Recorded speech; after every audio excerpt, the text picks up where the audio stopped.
microphone icon. All right. Click the microphone icon in the bottom left-hand corner of your Zoom window. If you'd like to access the chat, you can click the speech bubble icon located in the bottom middle of your Zoom window.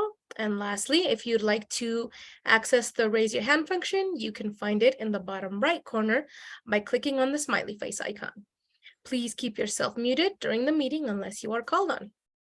If you haven't already, please go ahead and type your name and organization in the chat so we know who's here. As always, you can use the chat as needed for questions or comments, and you can also use the raise your hand function to be called on.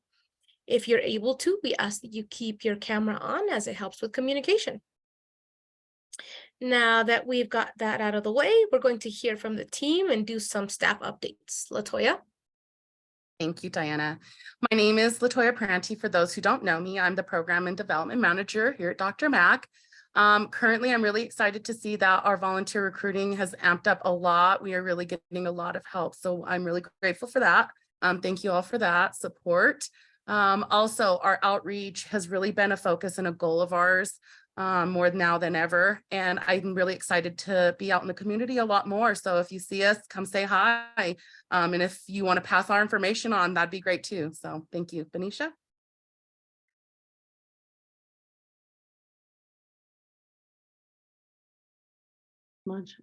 Hi. Hi, this is Benicia Shrestha, and I'm Development Coordinator and a grant writer from MAC, Dr. Mac. And currently I'm writing a heaps of grants, which I really hope it will show some results by the end of this session. And then that's it. Thank you. Hi, this is Maria Griffin. I am the new administrative and marketing assistant. I am also the new voice in the INA line. We're present in every social media platform. Please follow us and like. Holly? I don't see Holly here. She's on. You want to just tell who she is really quickly, Latoya? Yeah, sure. So Holly is one of the volunteers, and she's running part-time INA lines. So she is one of the people you'll be getting a hold of when you do call in the INA line. And so she does that 3 days a week. So yep, that's her. And then Diana, right? Yeah. Thank you, Latoya. So yes, my name is Diana Castro, and I am the Operations and Outreach Coordinator. Dr. Mac is really excited because we are back out in the community. We have a couple events going on in April. There's the Active Aging Expo at the Mali Activity Center. That's on Thursday, April 27th. We also are going to be at the Community Connection Fair at the Mile High Church on Saturday, April 29th. My email is on this page, and you can always send me an email if you'd like more information. We will also be posting the events on our Facebook page. If you want to reach out to any of us here at Dr. Mac, please feel free to send us an email. Latoya, back to you. Thanks, Diana. Thank you, everyone, for those updates. Now that we've heard from the Dr. Mac team, we are going to welcome today's first presenter, Maggie Sims from Rocky Mountain ADA Center. So Maggie, the floor is yours. Good afternoon. Thank you so much. I'm so happy to be here. Let me share my screen and get that up there for us.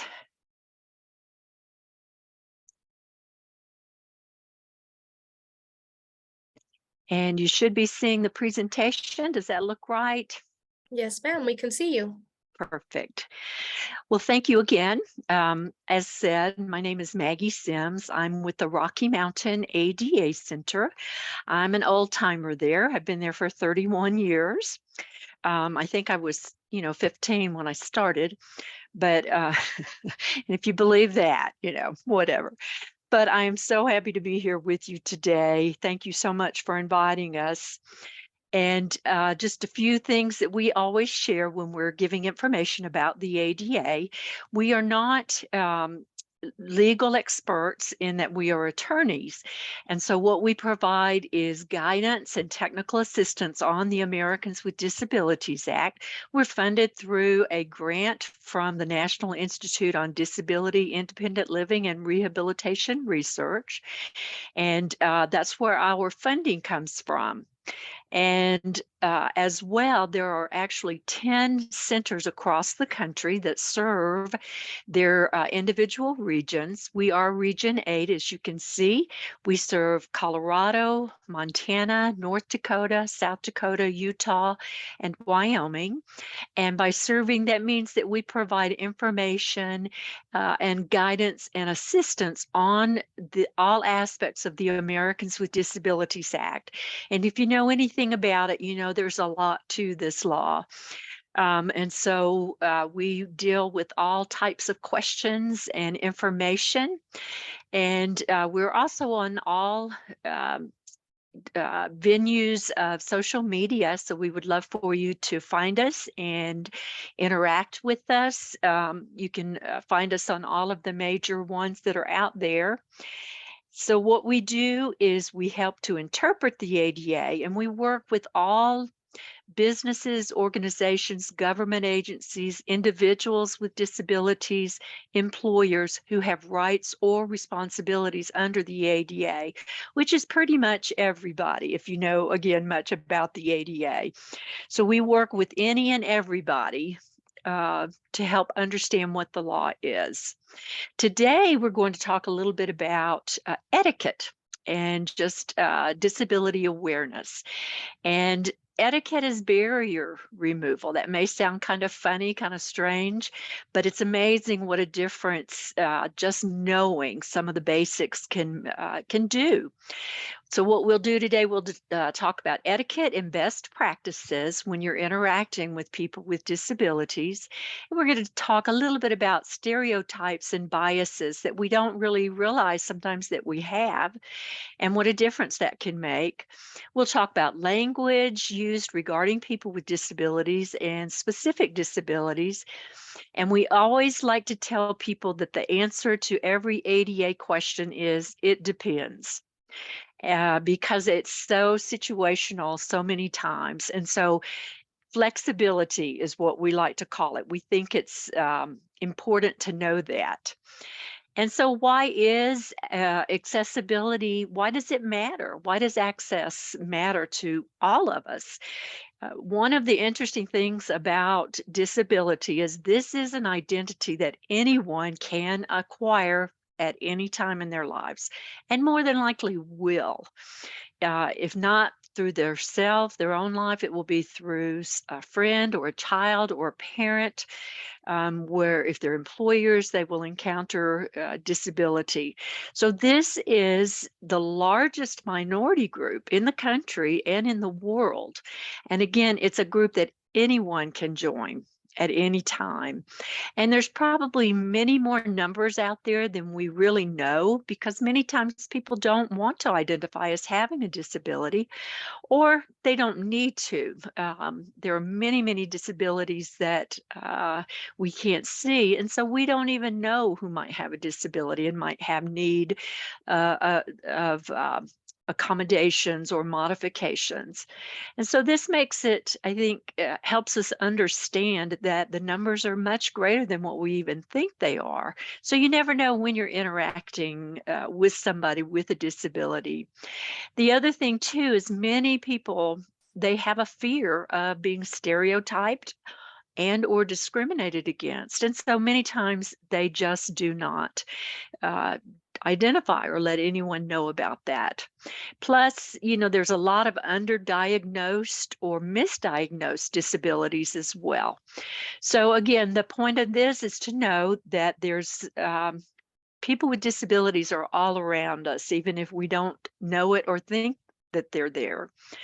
And just to give you some ideas about the numbers of disability, in America, we have about 57 million people who have some type of a disability. That's 22.5% of the population. And we have some of the numbers that you can see, those who have difficulty seeing or those who are blind. difficulty hearing, and then 31 million that have difficulty walking or climbing stairs. So we have a large population of individuals with disabilities.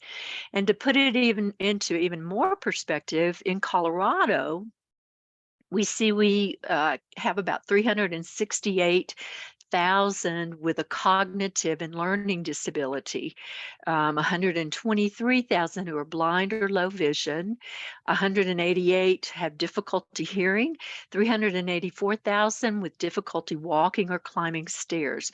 So we have about 847,000 in Colorado with a disability, or 21% of the population. And so we're right on the national line there, meeting about the same nationally. So again, these are individuals who are out there that we may not even know about. And so we want to be aware of what's going on. And we talk about types of disability. You know, many times we think of disability, we think of a visible disability, don't we? We think of somebody who may be in a wheelchair, who we can look at and see that that is a disability. And of course, you know, this can be somebody with cerebral palsy, paralysis, amputations. They may use assisted devices, but there are other disabilities that are invisible, and these are covered under the ADA. So it's important to know that. And, you know, it's just important to understand that we may be working with somebody who has a disability that we are not aware of. It's not obvious. They have not disclosed. These can include psychiatric disabilities, which can be anxiety to the point of being a disability, depression, ADHD. There are many, many chronic illnesses such as diabetes, asthma, heart disease. These are things you can't see. Sensory disabilities such as autism, low vision, even deafness is not something that we can always just look at and tell that somebody is deaf. Same thing with vision. It's not always visible. And so we want to be just aware that at any moment, at any time, we may be working with somebody with a disability. And I just wanted to touch on a couple of things, something called implicit bias. And, you know, what is implicit bias? It's a bias that occurs automatically and unintentionally, but it affects our judgments, our decisions, things that we do, the way we may react and interact with other individuals. It's kind of a mental habit. It's not necessarily based on logical reasoning or analysis. The brain has this propensity to organize and categorize information so we can make quick decisions. And that's not a bad thing. It is what it is. And so it's good to be aware of these things and to know that it can affect what we how we view individuals, how we view certain situations. We have a whole training on implicit bias. It's pretty interesting information, but at this point, just let's be aware that sometimes we have that bias going on and don't even know it. We also have a tendency to stereotype. Whether it's individuals, whether it's anything, many times we oversimplify things. And again, it's to help us make decisions, help us understand and be able to judge maybe a particular situation. Again, neither good nor bad, as long as we know it's there and that sometimes it may not be correct. And so this kind of saves time for our brains. We jump to a conclusion. Oh, this person is in a wheelchair. They probably need some assistance, or they probably don't hear well, or they don't see well. These are stereotypes, a few example of stereotypes that we want to be aware that we're making. Some other generalized stereotypes that are pretty interesting, I think. Many times we see an individual, maybe they have pretty severe disability, and we're just inspired. We think, oh, they're just so inspirational that they can get up every day and go to work, or just get up and every day. That's really not the way we should be looking at individuals. There are people just like the rest of us are. Sometimes we see, especially in movies and things, we see that they're portrayed as being deviant, sinister, evil, or they're victims. They're victims of their disability. And we don't want to think that. We don't want that to be how we view somebody. You know, the history of disability is very interesting. And many decades ago, you had exotic freaks. There's no other way to put it. You would have them in a circus, and these people would be, you would charge the public to come in and look at them. I mean, how horrible is that? We look at them maybe as clowns, or we even think, oh, they're so sweet. They never get mad because they're a person with a disability. Believe me, I have a son who is deaf. People with disabilities get mad, and they have bad days, just like everybody else. But it doesn't mean that they're always twisted and bitter either. Sometimes we think of that. And some of the other negatives, that they're a burden and an outcast to society. This is just not true. And we even think sometimes they don't have relationships, and that the rest of us all have, that they're incapable of full participation in everyday life. These are generalized stereotypes that couldn't be any further from the truth. And we need to be aware that these are things that we think without even realizing it many times. So what are some of the fundamentals? It's pretty basic. It's really, you treat others with disabilities just like you treat anyone else. You want to focus on individuality. Every person is different, aren't they? If you've seen one person with a disability, you've seen one person with a disability. So focus on that individual person. It helps to have patience anytime you're dealing with customers, anytime. Patience is a good thing to have. So just remember that that's something that you want to have throughout the day. You know, sometimes we see somebody and we think, oh, they need my help. We want to ask. We don't want to assume. It's not a bad thing to ask somebody, can I open the door for you? Can I take some of your packages for you? But what you don't want to do is to assume that they do need your help. They may not. It's always fine to ask, can I carry that for you? And then wait for the answer. And if someone says, oh, no, I'm good, but thank you very much, don't be offended. Just accept that and go on. They're just like anyone else. And of course, treat people with respect and dignity, just like anyone else. It sounds obvious, but with those stereotypes sometimes that we carry around, sometimes we forget that they deserve the same respect and dignity as anyone else. And we like to talk about the platinum rule, which, we know what the golden rule is, but the platinum rule just says to do unto others as they would want done to them.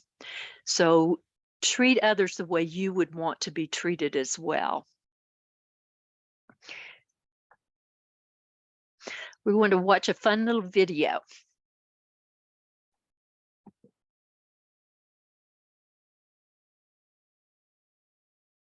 We don't hear your sound. No sound. Give me 1 second. I forgot to share my sound. Man. Morning, Alice! There's no need to be awkward. Poor Bob. Like so many of us, he just doesn't know how to interact with people with disabilities. It's pretty easy, really. People with disabilities are people first. We need the same things that every person needs, like respect. Good morning, everyone. Attention! Okay. Maybe we need to be more specific. The easiest way to show respect is to focus on the person, not the disability. It's okay. You'll get the hang of it. One easy way to focus on the person is to watch the person signing and not their interpreter. Or their companion. It's really cool that you'd like to help, but do us both a favor and please ask me first. What you think might be helping? I got you. Wait, ah! Oh no, might actually not. If you'd like to offer me help, let me hold on to your elbow. Don't take mine. Hey, would you like to take my arm? Sure. Assistive devices help us to live our lives. They're really important and really personal.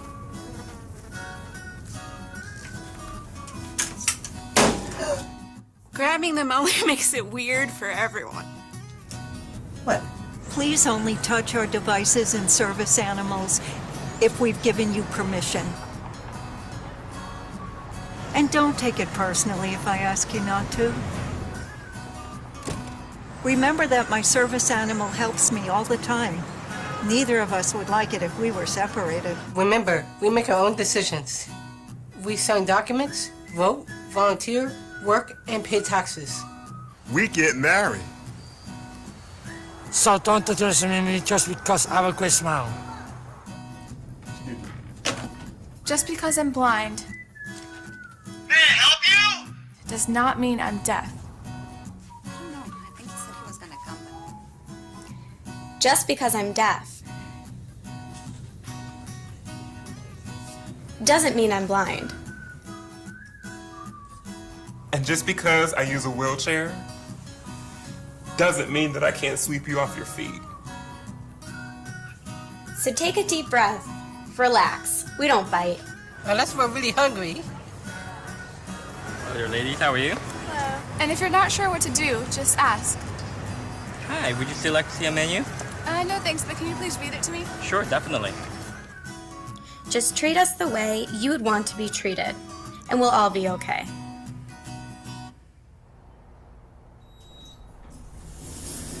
Good morning. Good morning. Good morning, Alice. Morning. Awkward no more. Nice job, Bob. Go forth and be human. There's no need to be awkward.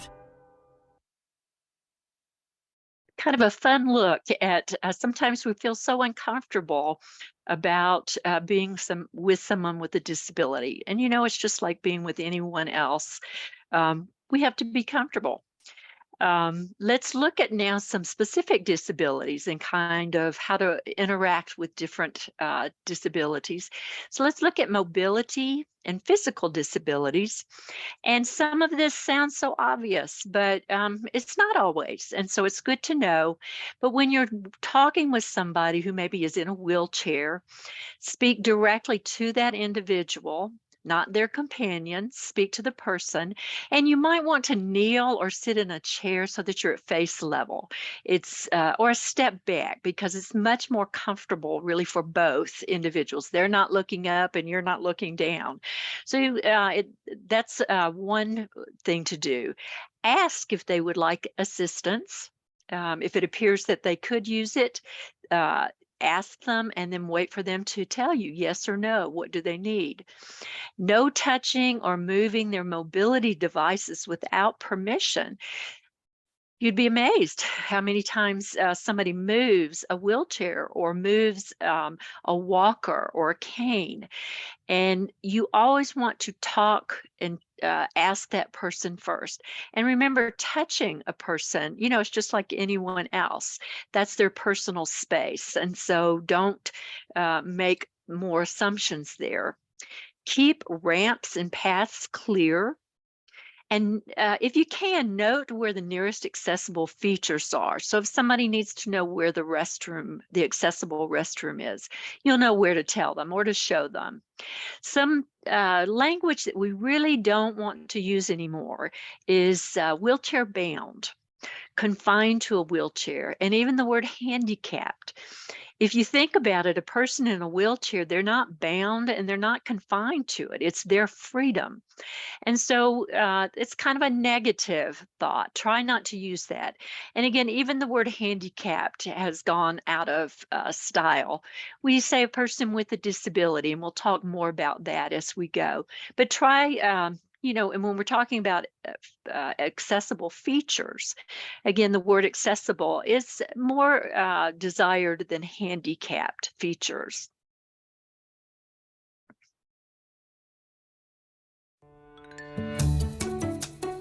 Hi, I'm AJ. I've been in a wheelchair for 25 years because of a spinal cord injury, and here are my examples of disability etiquette gone wrong.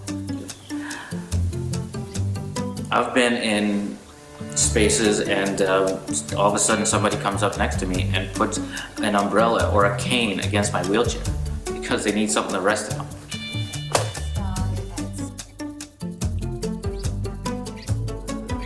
You know, I talk to people out in the community all the time and we have great conversations, but every now and then, you know, we're talking, we're having a good time, and somebody leans on me or they'll put their foot up on my wheelchair. And I know they don't mean anything by it, but you know, if somebody comes up and puts their foot up on my chair, I just think it's if I went up to somebody and just leaned on their shoulder without asking. You know, because I'm in a wheelchair, I'm shorter, right? And I take up less space vertically. So there's more space. So sometimes people think that they can occupy that space, you know, and I feel crowded a lot and they come in closer. And then I try to move forward or try to crouch down and they'll occupy more of that space and it becomes really claustrophobic. You know, sometimes when I'm in a large group and they're moving along, sometimes I just move along more slowly. Sometimes I just like, you know, my own space, so I wait till other people go first. But every now and then, someone's like, "Hey, I need to help AJ." So they'll grab on the back of my wheelchair and they'll start running after people or start pushing me because they think I need help. And I just want to be left alone, or I just want to take my own time. And I know people don't mean anything by it, and that they're not trying to be rude, they're not trying to be disrespectful. They just don't realize that this is my space. You know, this wheelchair is a tool, but when I am using this tool, when I am using my wheelchair, this wheelchair is part of my personal space. Disability etiquette means respecting wheelchairs as personal space.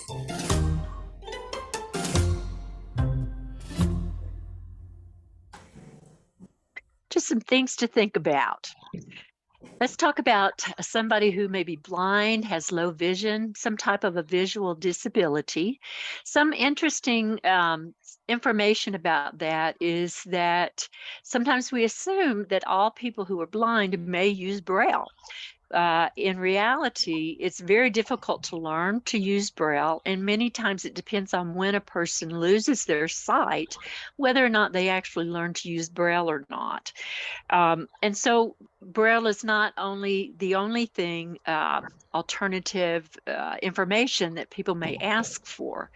And you can see our statistics, use of Braille, only 10 to 15% of individuals who are totally blind even use Braille, 2% use a cane. So these make a difference if somebody's asking for a modification, maybe of some information that you provide. Braille may not be the first choice. When you're talking to somebody, you want to get their attention, speak directly to the individual, and identify yourself when you enter a room. Hi, I'm Maggie, and nice to meet you. And then, another important part of that is to announce when you leave. Bye, Stan, I've got to leave. This is Maggie, I'm headed out now. I've heard many stories of individuals talking to themselves because they thought there were people still standing around them. So give that person that respect to let them know you've gone. Some ways to help: you can offer to read written information, or you can offer to be a guide. And when you do give directions, they need to be as specific as possible. Turn, go about 2 feet, turn right. You want to be as specific as you possibly can. Here's another time when you want to keep the walkways clear of obstruction. Always ask, of course, if they need assistance before assuming. You don't want to do that. People who are blind, for the most part, they prefer not to be called visually impaired. They're blind or they have low vision. And it's okay to say that. They're usually fine with that. And of course, you can talk to the individual, but just be aware that visually impaired is not the preferred term that they would use. And I wanted to show you some differences in vision loss. What we're seeing now is 2 young boys, and this would be what you would see with normal vision. And they're just adorable. They're standing there with their arms around each other, playing ball, smiling at the camera. So this is what a person with normal vision would see. A person with myopia, as you can see from our second picture, it's more blurred, isn't it? And so it's not a clear vision. A person with glaucoma may see just in front of them, while the peripheral vision is not seen. And so you can imagine trying to describe something to someone who can't see that peripheral side of their sight. A person with cataracts will see something like this. Again, very blurry, very difficult to make out some of the details. A person with diabetic retinopathy, from this picture, you can see that it's just parts of vision that's there.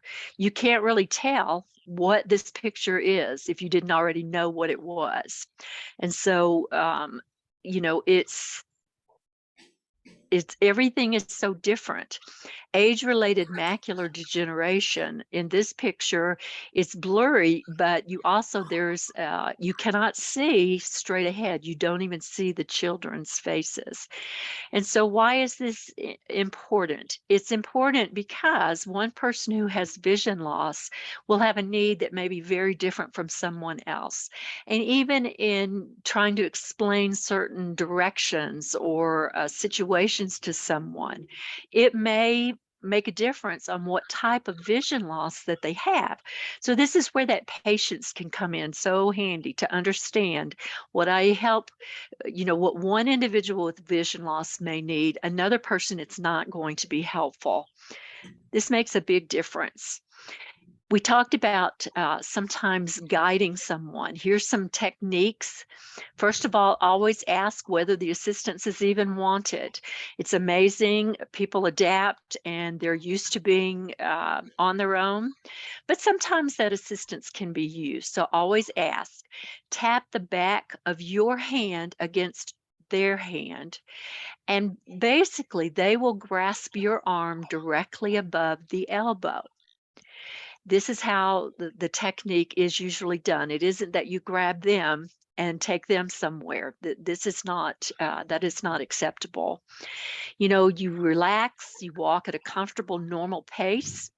Stay one step ahead, except pause and stand alongside, maybe at the top, at the bottom of the stairs and crossing streets. You stop to let them know that there's a change coming up. Pause when you change directions. It can be helpful, but not necessary in all situations, to tell about the changes in terrain, like we're going to go down 2 steps. This is a narrow space. We're coming up to the elevator. And if you want more information on that, there is something from the American Foundation for the Blind, Being a Sighted Guide.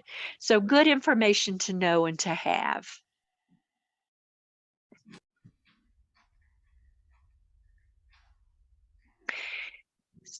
People who are deaf, hard of hearing, or have other auditory disabilities, it's good to know some of the background. There is something called a deaf culture, and That's because those usually who have either been born deaf or grew up in a deaf home, they have a common language. They have values, beliefs, norms, behaviors that are unique to this group of individuals. And be aware there is no universal sign language, just like there is no universal language. Sign language varies. In America, we call American Sign Language. If you go to Japan, they'll have Japanese Sign Language. And even then, there are other types of sign language systems. And so not every deaf individual uses sign language.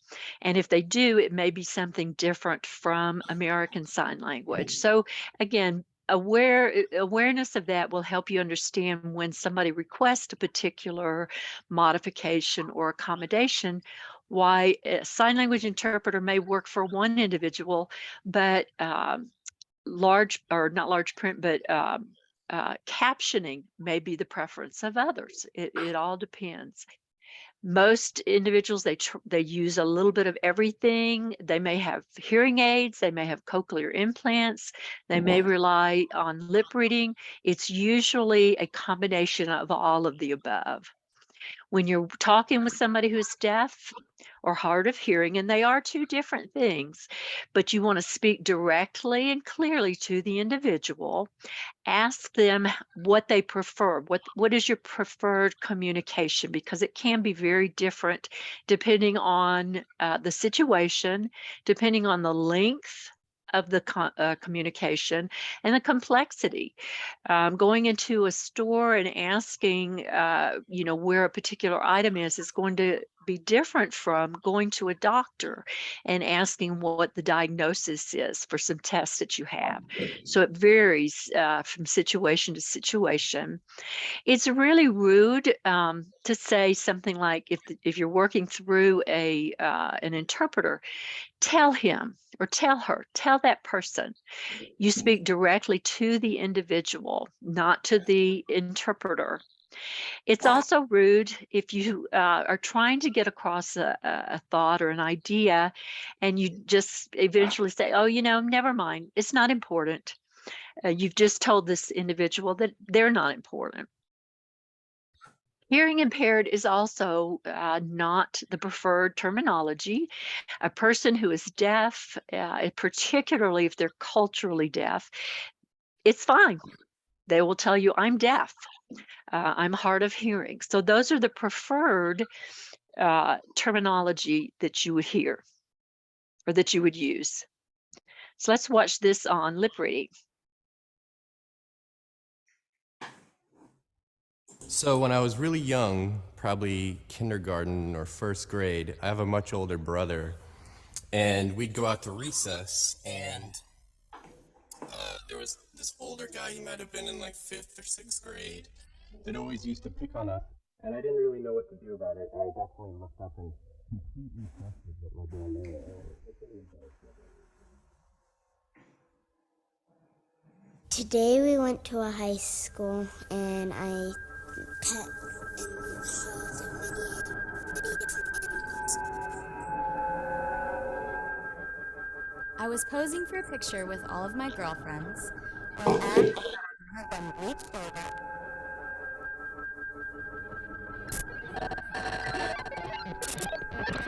Can you read my lips? Can you read My lips. Can you read? Can you read my lips? Can you read her lips? My dad Clementine loves bread. She stole a loaf off the counter.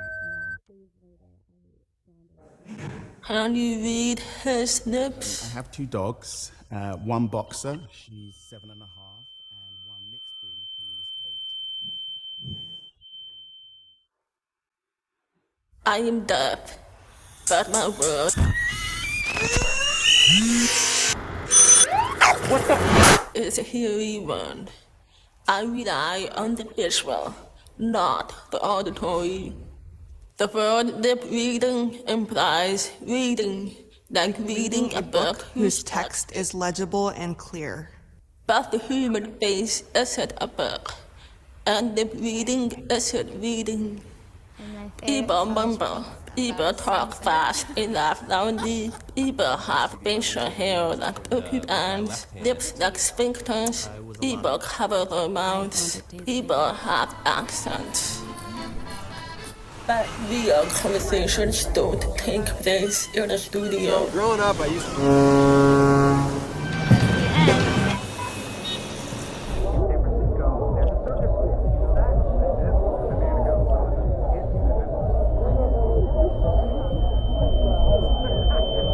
I'm putting together a puzzle without all the pieces.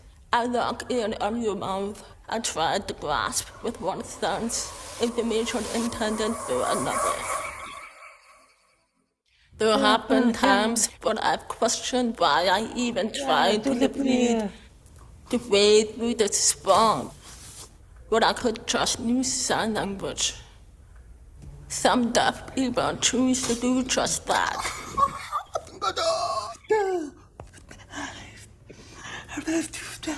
It's like a different world. A world filled with rich expression and culture. When people sound, they come alive. But I know I want both worlds. Communication is never a given. Tuesday, I woke up, had a And rash. she just pulled my dress down. And When I was little, my family got a cat. Like, why don't you just hit him in the face? That was like the last thing that I ever Guinea wrote down. pig. Last winter, I learned how to ski. I only cried twice. But when the reading works, when I focus on one natural face and launch into a conversation, something clicks. Right then, I feel something extraordinary. Human Connection.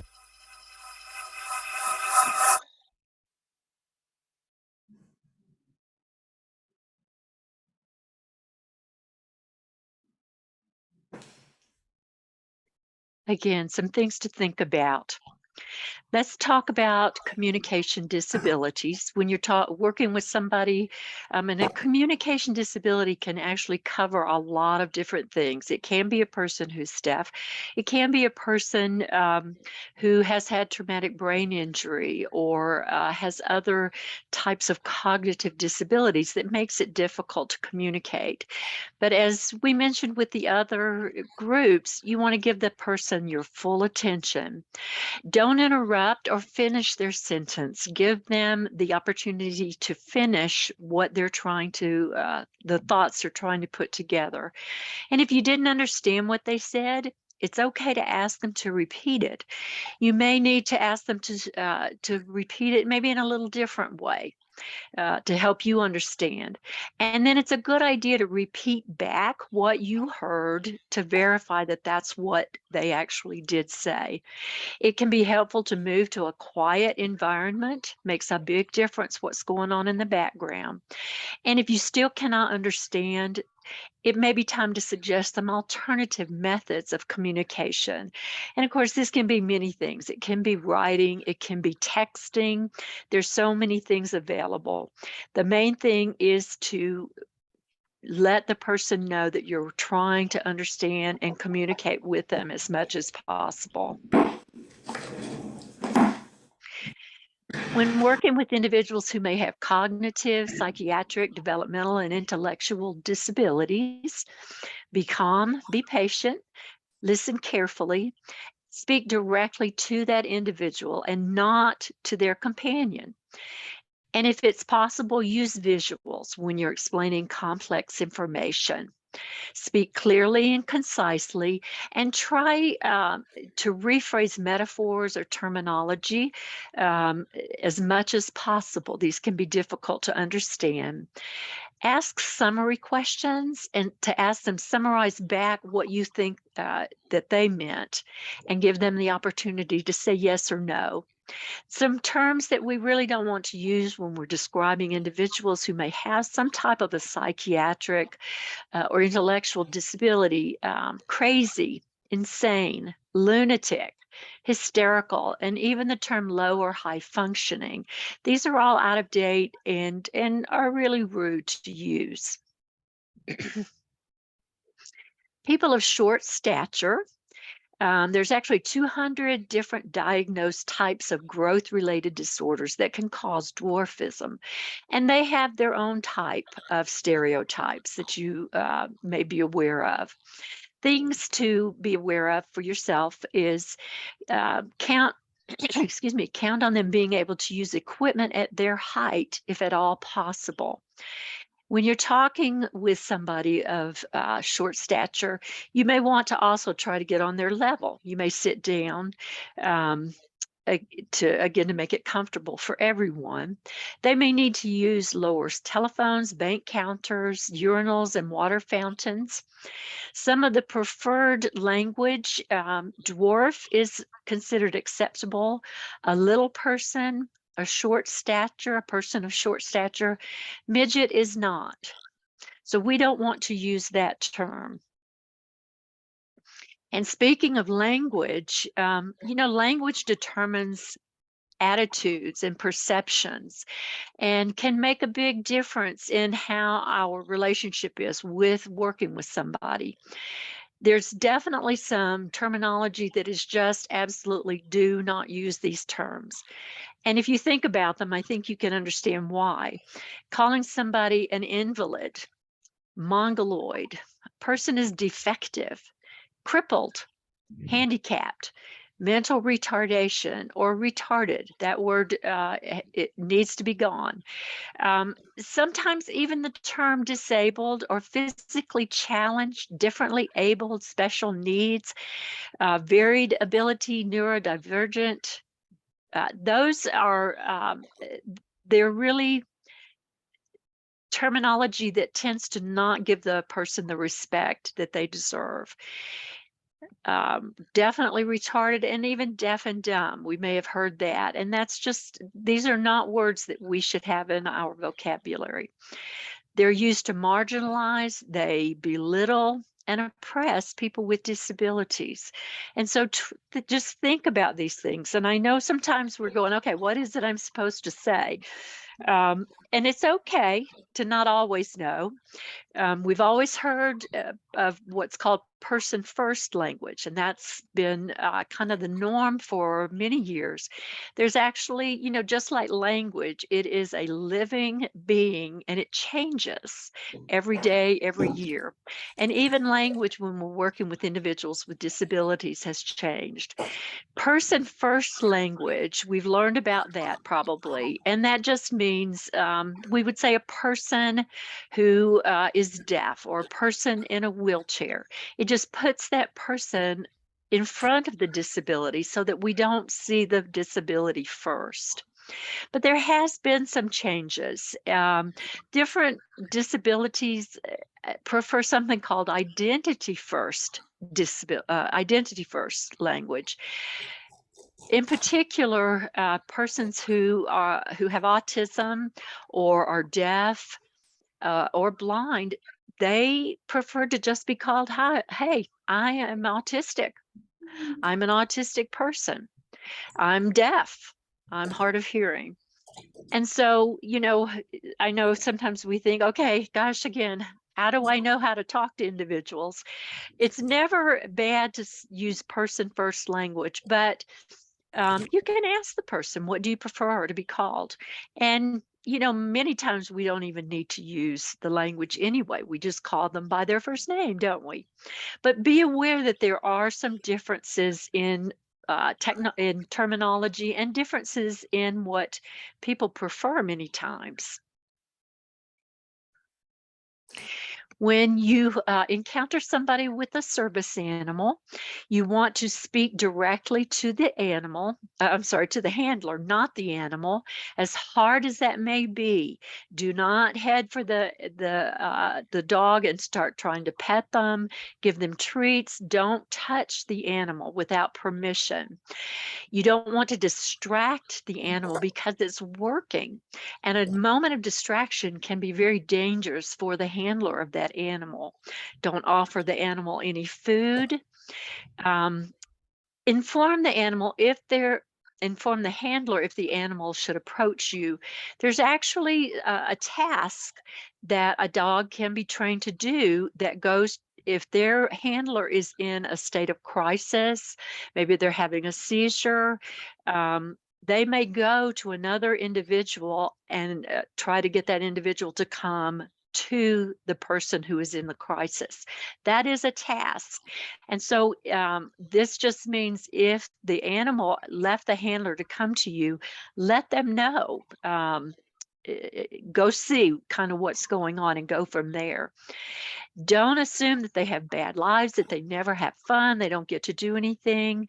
That's just not true. They get off of work too, but when they're on the job, it's very important to allow them to do their jobs. You don't want to assume that sleeping dogs are off duty. I've heard many times individuals say, you know, I don't think that's a service animal because the animal was sleeping. Well, the animal is waiting to be told what task to do next. So don't make those assumptions, and always treat the handler with common courtesy, just like you would anyone. The topic of service animals, I wanted to spend a little bit of time on this because it can be very confusing. And it's important, I think, to know and helpful to know that the laws covering service animals are not universal. For example, the Americans with Disabilities Act has a specific definition and coverage of what a service animal is. But under other laws, such as the Fair Housing Act, it's very different. And this statement, in most cases, they're based on geography. That's what that means. So if I'm on an airplane, we have the Air Carrier Access Act that's going to be in charge here. Although back in the airport, it is the ADA. And if I take my service animal to my apartment, now we're looking at the Fair Housing Act. So it really does make a difference to understand that there are different laws that make a difference. And speaking of that, in the world of transportation, there are additional rules, and it's important to understand these differences. So in transportation situations, you do have to adhere to all aspects of Title II of the ADA if you are a government-run transportation service. If you are a private service, then you would have Title III. So you do have to adhere to Title II of the ADA. But the Department of Transportation has had rules in place for accessibility before the ADA came. And so there are additional or different parts to the law. When you look at Title 49, transportation, all rules for service animals, they pretty much mirror the ADA with one exception. In Title 49, Part 37, the definition of service animal is a little bit different than from the ADA. Under the Department of Transportation, a service animal means any guide dog, signal dog, or other animal that is individually trained to work or perform tasks for an individual with a disability. The key there is they've been individually trained. That's an important part. And so it's possible it could be something besides a dog, but it has to have been trained to perform a very specific task for the individual. So it's not necessarily under the transportation rules. It's not necessarily the type of animal, but the training. And that's key. It has to have been trained to perform a very specific task for an individual. One of the things that we suggest, you know, we may be in doubt, maybe we do not, we just don't know what to do in a situation. Always the behavior, the service animal must be under the control of the handler at all times. That's required, one of the requirements. And you know, that they're house trained and that they're also trained to perform a task. A public entity has the right to determine on a case-by-case basis whether the use of a particular service animal poses some type of a direct threat based on the animal's actual behavior or history. This comes into play many times. There are certain dogs in particular that tend to be more aggressive, and there have been laws that would not permit certain types like pit bulls, things like that. Under the ADA, if the animal has been trained and meets the criteria of the service animal, you do have to allow that service dog. You do have that right on an individual case-by-case basis to determine if an animal is a direct threat. But it does have to be based on the history or the behavior and not a reputation, so to speak, of a particular breed. What behaviors, just a thought, and if you would put this in your chat box, what behaviors might an animal display that would warrant asking the handler to remove the animal? They have to be in control of the handler. What are some things that the animal might do that might warrant them being asked to leave or under control? So jumping, growling, other things related to that, lunging, aggressiveness. These are all good. All of these are behaviors that would give the transportation operator or others the right to expect that the handler gets it under control, or you will need to remove it. It's not always easy, but there are times when you definitely have a right to do that. Okay, good.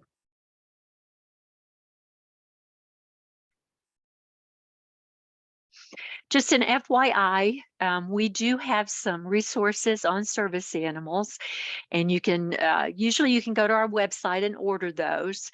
We have just recently gone through a move, so our website's a little it's not back up yet, but I just wanted you to know that there are some really good resources out there. The Department of Justice also has some really good ones. Frequently asked questions about service animals in the ADA. If you need those, you can email me directly and I'd be happy to get some to you. So we're going to use our chat box again and see what do you think about some of these questions. The first one is, what do you think? Eliminating barriers only helps people with disabilities. Do you think that's true or false? Lots of falses. Good. Good. You know, if you think about it, a clear pathway, it helps a mother pushing her baby in a stroller. It helps a delivery person delivering boxes and things like that. It helps bringing in, you know, sometimes when I come into work, I've got boxes and books and my lunch, and that is helpful for me to have an automatic door, things like that. It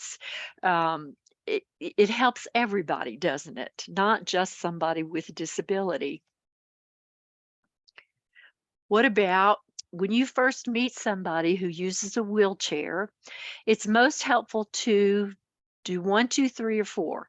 Move all the items out of their path, offer assistance and wait until it's accepted, push their wheelchair, take those items out of their hands. What is the best answer to this?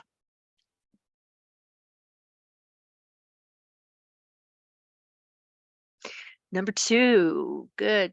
Yeah, I think we kind of learned that, didn't we, through a couple of videos.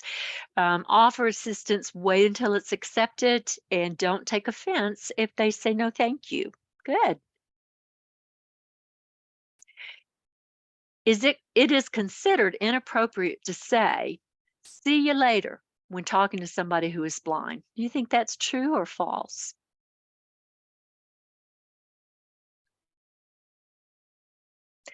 Most people think that's false. Okay.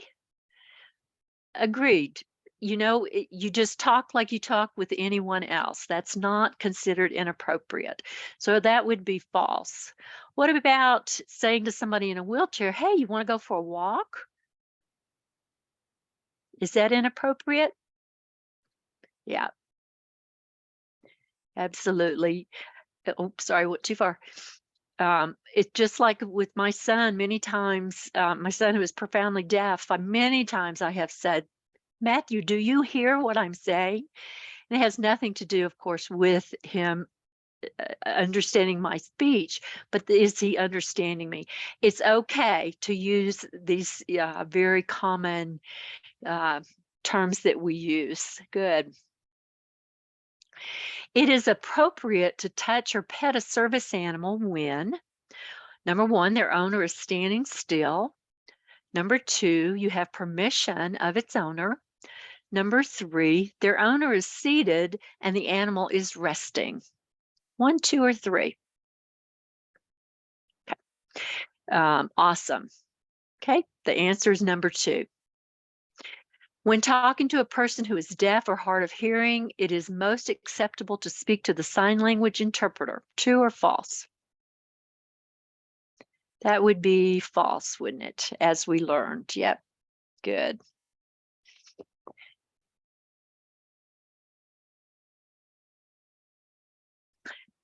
I had more examples, but I always run out of time because I have so much information that I like to share. But I want you to know, the important thing to know is if you have more questions, you can reach out to our center. We have an 800 number and email address, a website. You're always welcome to give us a call, email us, whatever you need. Do we have time for questions? We were going to hold off for all questions last presenter, if that's okay, Maggie. Alrighty. But if you wanted to still put your email and your information in the chat, I think if they, had more questions afterwards, I think it would be a great idea for them to reach out as well. Absolutely. You can reach out to me personally. Thank you so Alrighty, much. let me share, stop sharing. What an amazing presentation, Maggie. Thank you Thank so you, much. Maggie. Thank you. Thank you. Yes, that was great. And I'm sure there's going to be lots of questions. So let's just go ahead and welcome our next presenter, Kimberly Priebe from Developmental Pathways. And I hope I didn't mess up her last name, but Kimberly, the floor is yours. Thanks. Well, I'm excited to be here and it's going to be hard to follow Maggie. So wish I could have gone first. So let me share my slides with you guys. 1 second. Just bear with me. Let's see. Okay.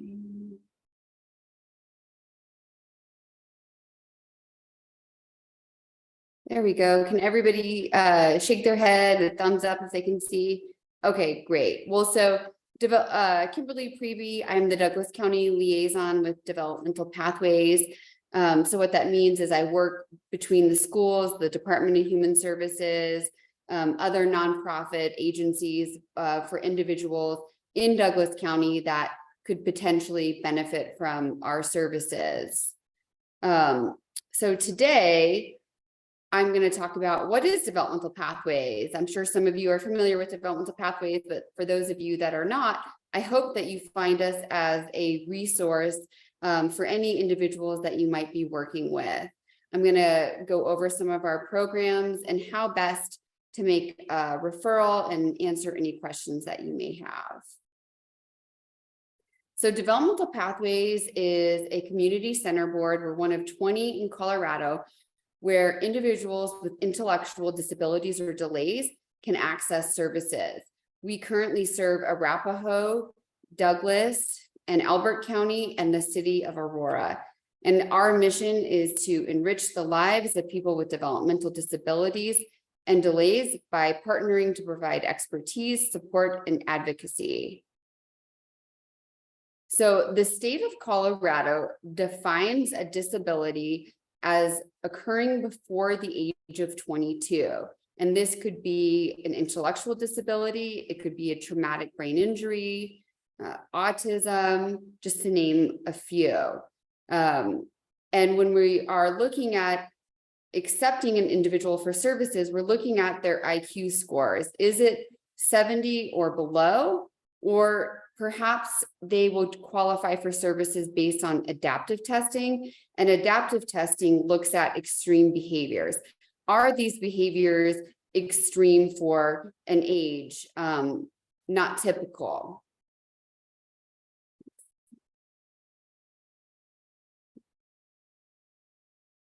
And then also, we serve children under the age of 5. Sorry, there was something blocking my screen. So I was like, what's that last slide say? So some of the programs at Developmental Pathways, we do have early intervention services.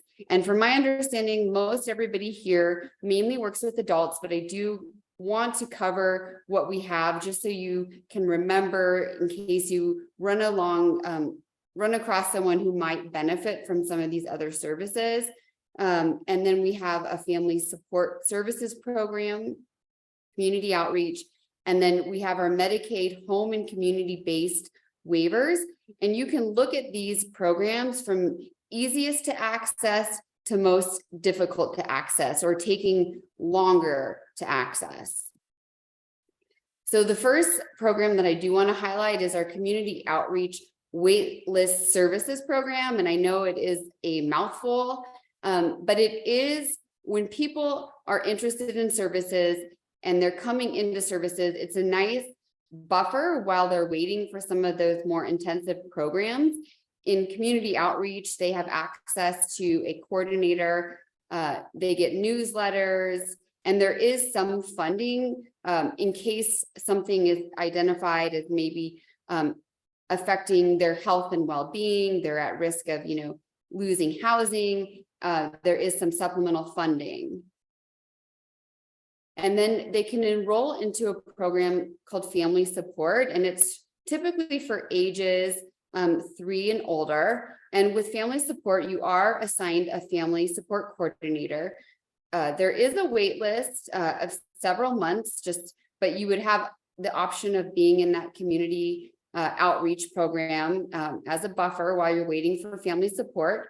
And this just comes from a different pool of funding, and that's what separates it. And your coordinator is more involved and more hands-on, and families would be completing a most in need assessment. And so funding would be based on what types of needs that they need. And this brings us to home and community-based waiver services. And so Developmental Pathways serves 4 home and community-based waivers. There's 2 children waivers, and then we have 2 adult waivers. So we really do serve the entire lifespan from birth to death. And when I talk about waivers, I thought it would be helpful to share a benefits pyramid. You have your basic Medicaid, and so that typically covers, physician visits, physical therapy, those types of services.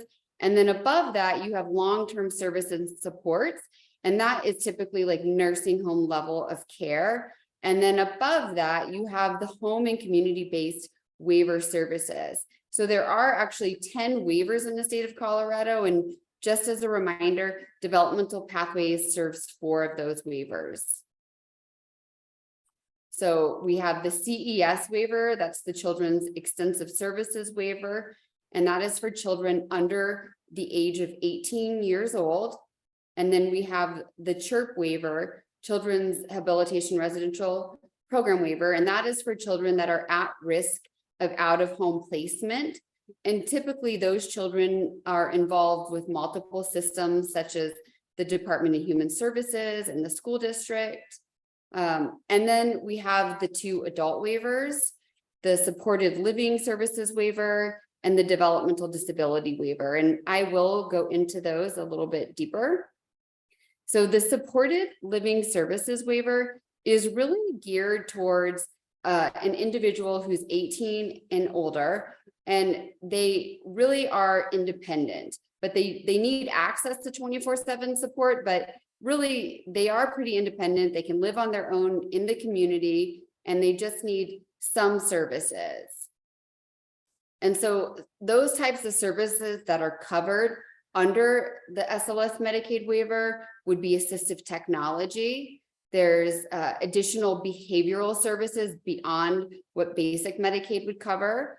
There's day program, homemaker, personal care, mentorship, transportation, vehicle modifications, and those are just highlighting just some of the more popular services. And then that brings us to the developmental disability waiver. So this waiver is really for someone that needs 24/7 support and is typically lives in a host home, some sort of residential setting. There is a wait list. So oftentimes adults will enroll into the SLS waiver and be on the wait list for the DD waiver.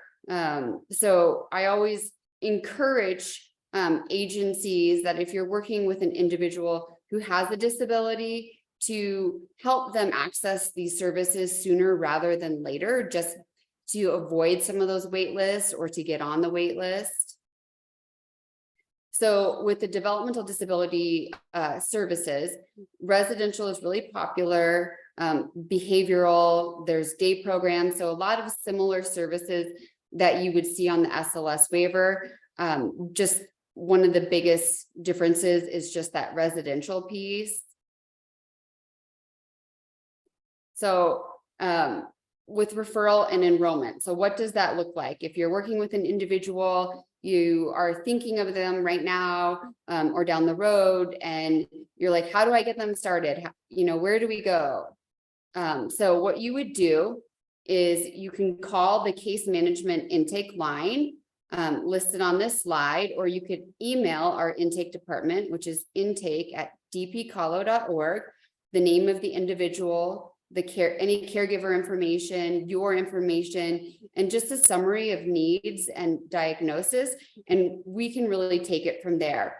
I always let anybody making a referral know that unless we have a consent to release information, typically our intake team will reach out to the individual or the family 3 times, and this is a voluntary program. So if we don't hear back, then the referral ends. But you can always make a new referral. But I just like to always follow up that we don't reach out to you and say, hey, we didn't hear back from someone, just because we don't have that consent. So, really, if you need additional assistance, flyers or anything like that about a particular program, you can email intake and pass that along to any families that you feel would benefit from our services. And so that just brings me to the end. So right there is our main phone number, our website, the intake and referral phone number and email address, and then my contact information. So if you're working with anybody in Douglas County, I'm happy to reach out to them, explain our services, help them access these services. So I really appreciate your time today, and I hope that this was beneficial. And so I know that we were waiting towards the end for questions. So if anybody has questions for Kimberly, we can start with her and then we'll end with Maggie. So do we have any questions for Kimberly? Well, I have a question then. Kimberly, how long is the intake process usually? I know you said you guys are willing to reach out several times, but usually how long does that process take before they're completely in and getting support? That's actually a great question. So, and it's another reason why I always encourage, if you're working with an individual that would benefit, to start now, because the enrollment period into a waiver, those adult waivers that I talked about, can be 6 to 9 months. Sometimes longer, because we need to complete a disability determination where we're looking at that testing. We need a letter from the doctor, and then it takes time to be assigned an intake and an enrollment case manager. And then once you are assigned that case manager, then you're completing an assessment and then looking for those providers to provide those services. So it does take some time, but that's why it's really nice, because individuals can enroll in some of those programs like community outreach and family support to get access to at least some services. And there's not quite those restrictions. So if they have a provider that they're currently working with that maybe is not contracted with developmental pathways, they can use funding from those programs to pay for that provider until they get into a waiver. So there's a lot of options, but I always encourage everybody to start sooner rather than later, and then just continue to reach out and encourage families to do that. And if they have questions, if there's a family in Douglas County, I'm happy to reach out to those families on benefits of that. We have an Arapahoe liaison as well, and I can actually put her email in the chat. So if you have a family in Arapahoe County that you feel like would really benefit from services and maybe need a little bit more one-on-one information about our programs, please feel free to reach out to Sarah Little. She's in Arapahoe County. Thank you. Diana? Yeah, I had a question. I didn't see that, but do any of the waivers come with help in applying people for the RTD Access-a-Ride program? That is cut. Like, I know that RTV and bus vouchers is covered.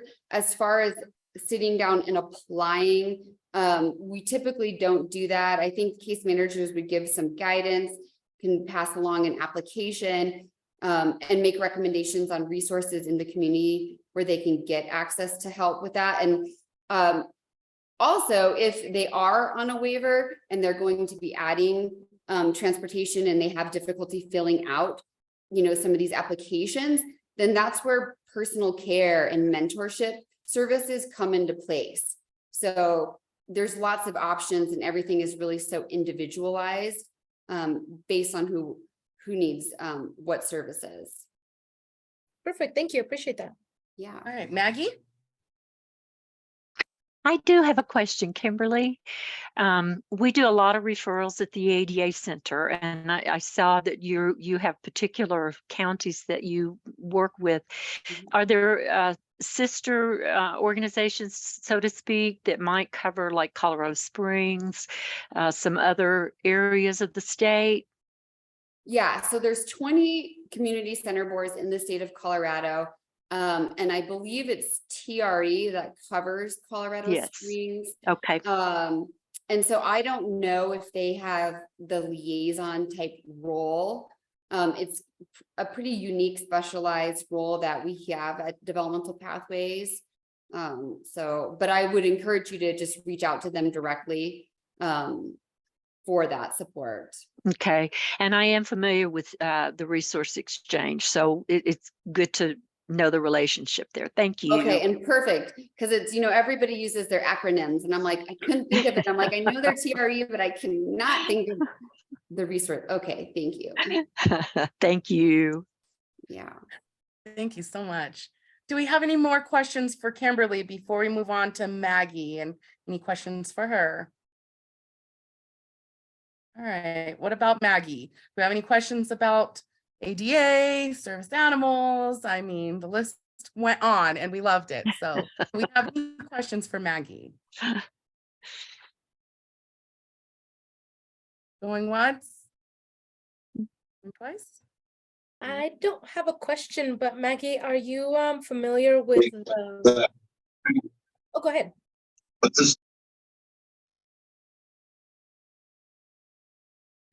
Lisa, did you have a question? You're muted. No, you can take her first. Okay. Then what the recording is made. I was going to mention the Audio Information Network of Colorado has a white cane project where they try to help Coloradans get canes. Are you familiar with that program? And I'm sorry, were you speaking to me? I'm sorry, Diana. Yes, sorry, Yes. Maggie. Okay. Yeah, I was gonna say the Audio Information Network, they have a white cane project. Are you familiar with that project? I'm familiar with it. We don't have any particular connection to it, but I have heard of it, yes. Okay. Yeah, so it wasn't really a direct question. It's just, kind of letting everybody know that, the Audio Information Network of Colorado, they They believe that everybody should have access to a cane. And so if you know of any people that might need help with that, they can be reached out. And we also have that information on our Dr. Mac extra dose newsletter that went out. But thank you, Maggie. Your presentation was just so wonderful. And like you said, there was some parts that were just, they should be, common sense, but there's things that you just, you automatically process. And once you speak it, you're like, oh my gosh, how did I just do that? How do I come back from that? We all still make mistakes, believe me. So, well, thank you. If you have more questions, you can, you're welcome to email me. Thank you. Right. Lisa, you're up next. I work with Mobility for All, and Maggie, it is Maggie, right? Or is it yes. It is Maggie. I'll get the names confused, and I work with Mobility for All. Thought I had an understanding of being in a wheelchair. I'm disabled, but I was standing. I mean, I have a disability. I was standing. But the difference, this is just a temporary, but once you're in a wheelchair, the difference in how people treat you is immense. I mean, I think people who work with disabilities or design like rehab centers should have to spend time in a wheelchair. Don't put the thing that you have to pull down to close your blinds out of reach. The thermometer is out of reach, and the treatment of people who think they know better. And Lisa, that we hear that a lot. To me, the ADA and disability, you don't need to know it till you need to know it. And then once you have personal experience with it, everything begins to make sense. And you're right. The built environment was not made for individuals with different types of disabilities. And we don't even think about it. One of the interesting things to me about the ADA, one of the first things I learned was, in a bathroom, there's a requirement under the ADA that you have a covering of the pipes that are exposed. And I don't know about you, but I had no clue why that would be needed. And under the ADA, the reason it's needed is individuals who maybe are quadriplegic or paraplegic, they have no feeling in their legs. And so they can pull their wheelchair up under a sink up against the hot pipes and have a very serious burn. Again, why would you need to know that in general? I just think so much about disability is so experiential. And it helps once, I think that's the whole purpose of having this information today. Once we are aware of why things make such a difference, we're much more likely to try and make sure things are accessible. So thank you, Lisa. I mean, I think that's a very common perspective, situation. It is. Thank you so much, Lisa. We appreciate that. Brent, you have a question? Maggie, the ADA was signed in 1990. That was over 30 years ago. Mm-hmm. So are they considering even updating, going deeper, just updating it because the world has changed in 30 years? Mm-hmm. And that's a great question. And we do get that a lot. Right now, I don't know of any specific changes that the agencies are looking at specific to modifying the ADA. The exception to that would be possibly to website accessibility, because that's a really big trending thing right now. Colorado passed a state law that Title II entities have to have their websites accessible. And the ADA's stance on that, the Department of Justice's stance, is that websites are a part of doing business. So that being said, but there are no I'm trying to think the word, the regulations are not there. There are best practices, the WCAG, WCAG, that, but they're not enforceable. That's the word I was looking for. So I know that Department of Justice is trying, that's one of the things on their list of things to do. Other than that, I really don't know that there's going to be any major changes. They had the 2010 standards, and then in 2010, and then 2008, they made some changes to Title I. To my knowledge, and again, this would be between Department of Justice, the Access Board, the Equal Employment Opportunity Commission. I don't know of anything that's upcoming. We'll put it that way. If you have suggestions, it's really good to give those to your representatives, legislators, because they're the ones who will come back to make change if they know what the public needs. But it is slow. So long answer to your question, but not that I know of in particular. Are they making major changes to the law? Thank you so much, Maggie and Brent and everybody else. So we're just going to wrap it up now. I thank you both, Maggie from the Rocky Mountain ADA Center and Kimberly from Developmental Pathways. Very informative presentation. Thank you so much. We only have about 3 more minutes, so I do want to open the floor to anyone and to all who wants to share anything that's going on in their community, any updates. Some good examples would be any events, any calls for action, any other general updates. So if you have any of those, please feel free to unmute right now. This would be a really great time to do that. So please feel free. The space is yours. Nothing's going on in this world right now. To pick on CJ with the amazing background then. What's going on over there, CJ? Oh, no, don't pick on me. I'll tell you, don't pick on me just because of the background. I love it. No. Anybody else though? You guys really have any updates? I know this was a lot and it was great information. So with that being said, I'm going to pass the mic over to Colleen. Thank you so much. Thank you, Latoya. And I want to thank all of you for attending, and a special thank you to today's presenters. That's all we have for you today. So we're going to wrap up the meeting.